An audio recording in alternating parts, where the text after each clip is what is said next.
In the summer of 1945, as the Pacific War neared its final moments, Indiana Jones found himself in war-torn Japan. The mission? To rescue his trusted companion, Short Round, now a 22-year-old, skilled in espionage. Short Round had infiltrated the Japanese ranks, posing as a Japanese soldier in search of Oda Nobunaga's legendary sword, a relic that could sway the balance of power in the war. But his mission had gone awry. Captured and interrogated, he was now held in a high-security camp near Nagasaki. Indiana, wearing a battered fedora and with his usual unflappable swagger, stepped off a small, hidden boat onto the shore of Nagasaki. He had only one lead, a mysterious and stunning spy known as Akiko Tanaka, a Eurasian woman working for both the Americans and the Chinese.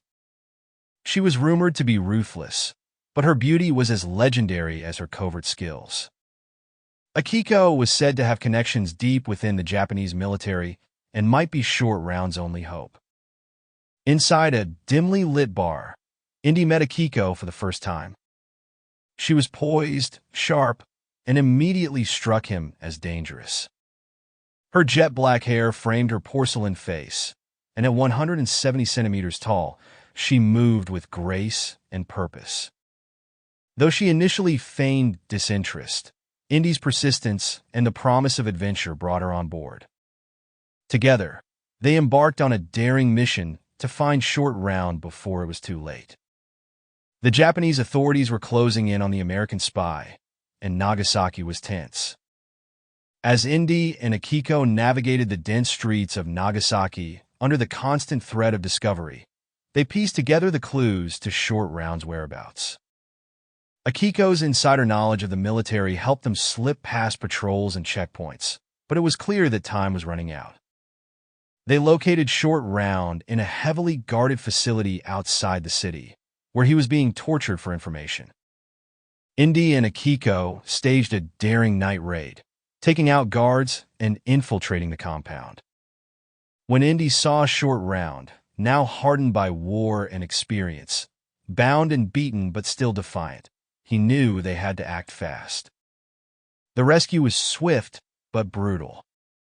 Short Round, barely able to stand, clung to his sense of duty, refusing to leave without Oda Nobunaga's sword. Despite Indy's protests, they found the relic locked away in a vault, wrapped in ancient silk. But the clock was ticking. Indy had intercepted a radio message about an impending strike on Nagasaki. They had no time to lose. As the trio raced through the city, they hijacked a Japanese Zero fighter plane, Indy taking the controls while Akiko handled the guns. Short Round, injured but alert, guided Indy through the controls. They lifted off just as the world below began to quake. In the distance, a blinding flash erupted from the horizon. Indy banked the plane hard to avoid the blast as the atomic bomb exploded over Nagasaki, casting an eerie light over the sky. The shockwave rocked the aircraft, but Indy managed to steady it, barely escaping the fiery cloud of destruction. Flying over the wreckage, they looked back at the city, Nagasaki, forever changed by history. As they soared towards safety, the weight of what they had witnessed hung in the air between them.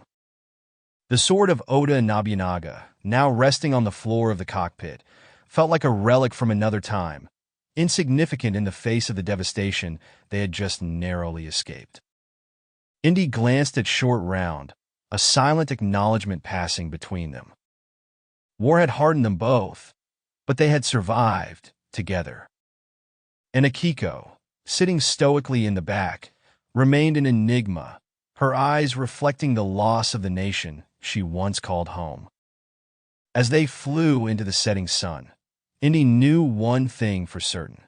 In a world forever changed by war, adventure would always find him. But at what cost?